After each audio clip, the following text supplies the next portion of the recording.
હોળિકા દહનની વાર્તા. હોળિકા દહનની પરંપરા ભક્ત પ્રહલાદ અને તેમના પિતા હિરણ્યકશ્યપની વાર્તા સાથે જોડાયેલી છે.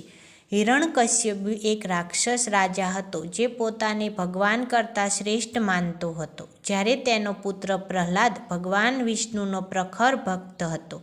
તેના પિતાએ પ્રહલાદને વારંવાર વિષ્ણુ પ્રત્યેની ભક્તિ છોડી દેવા માટે દબાણ કર્યું, પરંતુ તે અડગ રહ્યો. ગુસ્સે થઈને હિરણ્યકશ્યપુએ તેની બહેન હોલિકાની મદદ માગી, જેને વરદાન મળ્યું હતું કે અગ્નિ તેને બાળી શકશે નહીં.